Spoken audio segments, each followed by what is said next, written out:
Hey traders, David Frost, my strategic forecast. You're here for another episode of Common Sense Market Analysis. Today is Thursday, January 9, 2020. We're looking at a daily chart of the SPY or Spider, which is the proxy for the S&P 500. We have a small bucket full of stuff to discuss, both from a long-term and a short-term perspective. We have a series of events coming up that can certainly have an impact on the market. We're at an interesting spot on the chart. Obviously, at new highs, we're having somewhat of a melt-up, obviously. The question is it a melt-up, a slow melt-up that's going to end, or is it a blow-off top that's just getting started? Both scenarios are possible. The blow-off top that's just getting started, I'm not in that camp. Obviously, it's possible. We're all aware of it. We have to be an umpire and be aware of both teams on the field, both sides of the tape, the bull side and the bear side. So we're aware of the bull side, the blow-off top that can send the S&P up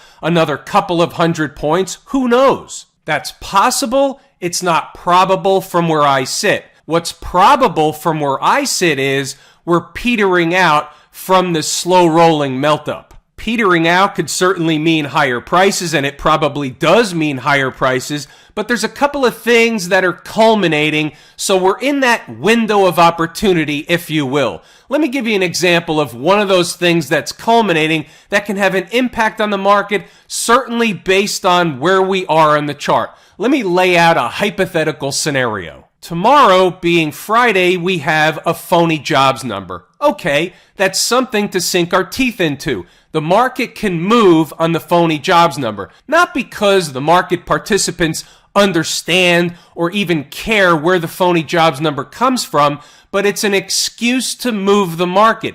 If the phony jobs number comes out and the market starts moving, it becomes the reason of the day and can certainly scale up or down in either direction for a lot of points. We've seen it many times before, and we'll see it many times again. So we're aware of movement around the phony jobs number, but based on where we are in the charts, here's the hypothetical scenario. Now, nothing ever plays out like you map it out. We're all aware of that. We're just having some fun with a couple of hypothetical scenarios. Let's say the phony jobs number comes out, the market likes it, that's at 8:30 a.m. Eastern Standard Time. The futures start ramping up. By the time the regular session opens at 9:30, we have a gap up, and then all of a sudden at some point during the day, we have a gap and crap. That's one way they're going to put in a top. They don't have to, but that's one way they could. That one is pretty easy and obvious to spot. We don't expect that to happen. We have an awareness that that could happen. Why don't we expect it to happen? Because right now we take the market at face value.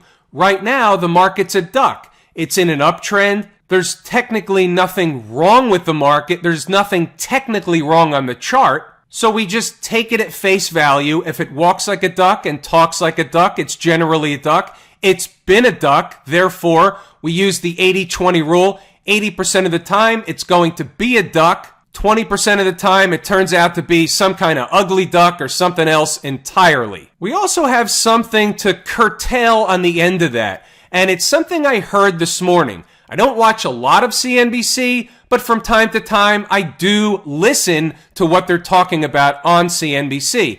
It just so happens I tuned in at a point in time before the market opened. They were discussing one of the comments that the vice chair of the Fed made. I don't know whether he made it today, yesterday, last week. It doesn't matter. But here was the comment. The consumer has never been better. Now that's fine. That may be technically true, but we know what starts to happen when we start to hear comments like that, when the bullishness gets a little bit over the top, when there becomes a lack of realization and understanding that the market can actually go down, that the economy can actually have a hiccup, that the consumer maybe isn't as strong as that person may believe. We know there's a lot of debt out there. We know that given more debt, the consumer will spend more money. I'm not saying that is what's going on, but things like that do have a tendency to happen. So we have that. We have the extra bullishness in the air. And why that's important is because that's generally what happens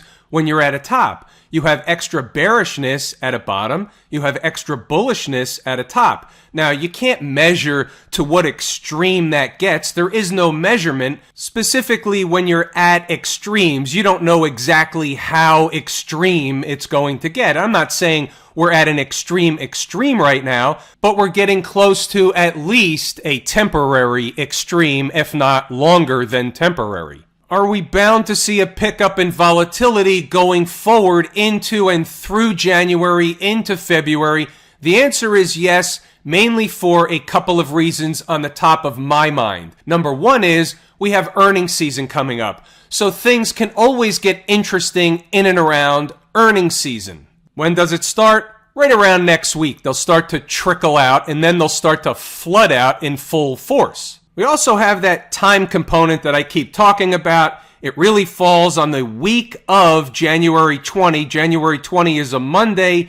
It's also Martin Luther King Day, which is interesting in and of itself. It's a holiday in the U.S. The banks, brokers, markets are closed. And if you want to get into conspiracy theories, you have not only Repo Man lurking, but that's not really where I'm going. What you have is Iran lurking. I'm not 100% sure that there's going to be this quote-unquote de-escalation going on. This has been going on since 1979. We'll see what kind of, if any, impact another strike would have on the market. Maybe Iran strikes something, maybe they don't.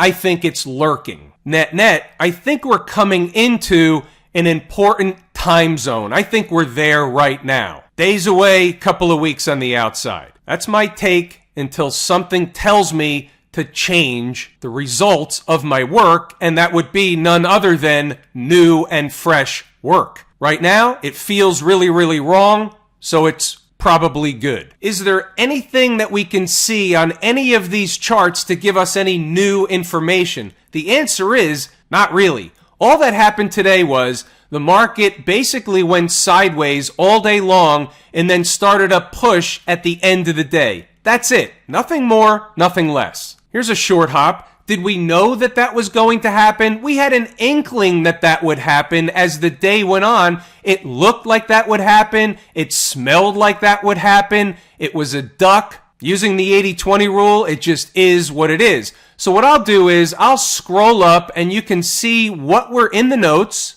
And then what you'll also see is we were able to identify another area where the market basically just dipped down to check in at a former breakout area. And that was another day, another duck-like market that we were able to identify pretty early right out of the gate. We knew the important numbers. We knew what would happen if the market got below the important numbers, and that didn't happen. So the market checked in at an important number, and then it went ahead and took off to the upside, and it basically went sideways all day long. You can start and stop the video whenever you want to read the commentary as I scroll up. I just want you to see what was going on throughout the day. And then when the market died out, there's nothing else to discuss. So that's what happens. The afternoon was very, very quiet. After the morning session, there's not a lot else you can do on a day like today when the volume dries up and the market just basically goes to sleep and goes into a chop shop formation all afternoon long. So if you're looking for a tour guide throughout the trading day, Inside the Numbers can certainly fill that void. Regardless of what time frame chart we look at, they're all going to look the same. It's just grinding higher in an uptrend. There's not a lot else to say about the SPY. Do we have any information over in Camp IWM that tells a different tale or any tale whatsoever? And here's the deal in the IWM. We're still in that camp of it's a lower high. Remember from yesterday, there were a couple of things on this chart that jumped out at me. We're consolidating or making a bearish wedge-ish formation right around that 20-period moving average. Now, we had a gap up today, so we are above the 20, but look at the day it had. It wasn't a great day. It was up a little bit, but certainly not commensurate with the rest of the market. we had a failing IWM somewhat throughout the trading day. Now, failing is relative. We're talking about comparing what happens on a short-term basis to what's going on a long-term basis. On the daily chart, we're still in an uptrend. There's nothing technically wrong with this market. However, yours truly looks at things slightly different than others, and I see a lower high developing. I see a possibility of a bearish wedge formation happening. So I'm on guard because we're not getting confirmation from the IWM. Why is that important? Because the IWM is my favorite market leading indicator. Why isn't the IWM at a new high and everything else is at a new high? The Qs are at a new high, the SPY is at a new high, the Dow's rallying on to another big fat round number, 29,000. Are they going to do the 30,000 thing before this is all said and done? Anything is possible at this point. Get the Dow out of your mind and get back to the IWM because I'm focused on what's important on this chart. So, therefore, you've got a puzzle piece, it's on the table. What's doing down at the transportation department? We have that hot mess of a chart.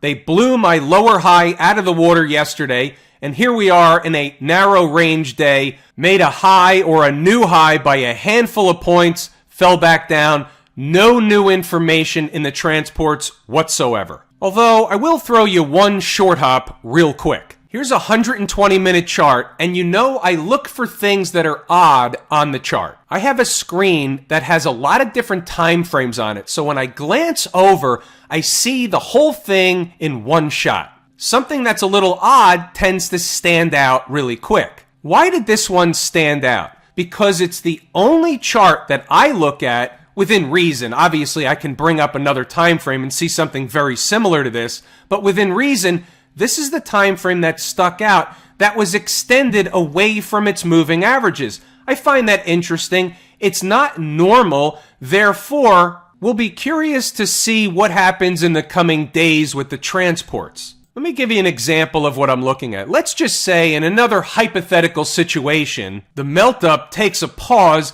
and we have a down day or so. Let's just say that that happens. It is possible. We all know that that's possible. Let's say that this 120-minute chart comes back in toward the convergence of the moving averages. This is the 20 and the 50 period moving average. That's red and blue. Let's just say it comes in toward that general area. Now, as the days go on, as the candles go on, the moving averages will move up. As you can see, they're sloping up. So the price at the end of tomorrow is going to be different than the price at the end of today on this chart. So we don't know exactly where it's going to come in, but we want a general area. Let's just use 10,009.25 for argument's sake. Maybe it comes up short. Maybe it spikes through a bit. We'll use 10,009.25. If that happened, does that do any damage on the daily chart? No, we don't even get to the moving averages on the daily chart. All we've done, which in my book, which is the main reason I'm bringing this up, keep in mind, they would have spiked the former high that I talked about being a lower high. Is that possible? It would have just been a spike of this general area, but that this wedge-ish pattern is still intact. We don't know. I'm just hypothesizing. We're just talking around things. We're not putting a trade on based on this information. What I'm doing is letting you inside the dangerous place. I try and look at charts any which way I can. Some ways don't work out. Other ways end up to be a revelation that I can use later. That's where all this stuff comes from over time. It's the compounding of knowledge. Where does that start? It starts right in the Lazy E-mini Trader course. You get the foundation of how the market works. You watch these videos every single day and you compound the knowledge. The third leg of the stool is inside the numbers, and you get either trade opportunities and or the tour guide of the market throughout the trading day. Whatever and however you want to use the information, it's there for the taking. You get the important numbers, you get the whole shooting match. All right, let's move on to the Qs. Anything to discuss in the Qs?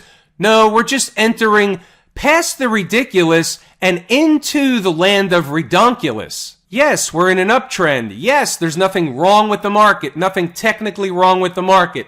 They can go to the moon if they want. But the reality is that's not the reality. We're in the redonkulous. What's one of the reasons this happened? Not the entire move, not the whole chart, just the last several points, if you will. Here it is, at least from where I sit, NDX 9000. These big fat round numbers act like big magnets a lot of the time. It was close to 9,000. They needed to get it to 9,000. Who are they? The market participants. It doesn't matter who they are. Look where the high of the day is.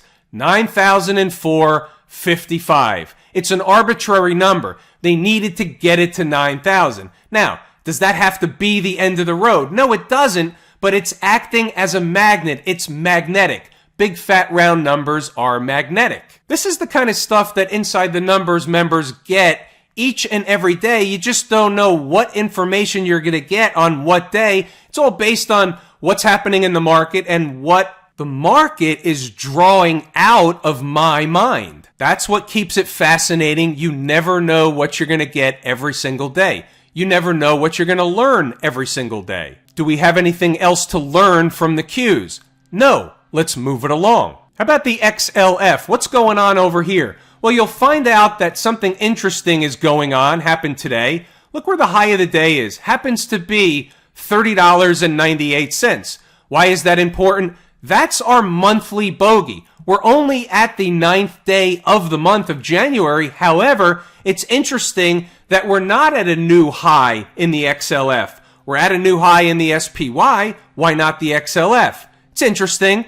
It's of note. Maybe it's a puzzle piece. We'll put it on the side, not necessarily on the table just yet. Remember, that's a monthly number, and this is a bullish pattern, so it may just not be ready yet or ripe yet or have broken out to the next leg higher yet, or is it going to be a failure? We don't know. This is what the umpire is watching for. Next up, good old smash mouth. What do we have here? Well, if we're just looking from a technical perspective on the chart, we have a couple of things. What jumps out at me? Two things. A, it's in an uptrend. B, they made a new high today, but didn't close at a new high. Doesn't mean it's collapsing or anything like that. That's just what jumps out at me today on the chart. Remember, this is an information transfer process. I'm taking it from the danger zone, transferring it into your knowledge bank. That's the goal here. And remember, we're in a pay it forward scenario. Always pay it forward in life. I'm paying it forward right now. And with that, folks, it's everything I wanted to and intended to discuss tonight, so I will pull the ripcord here. Before I do so, I want to thank each and every one of you. I appreciate each and every one of you. Without you, these videos are not possible. I'm David Frost, my strategic forecast. Thanks for tuning in for another episode of Common Sense Market Analysis.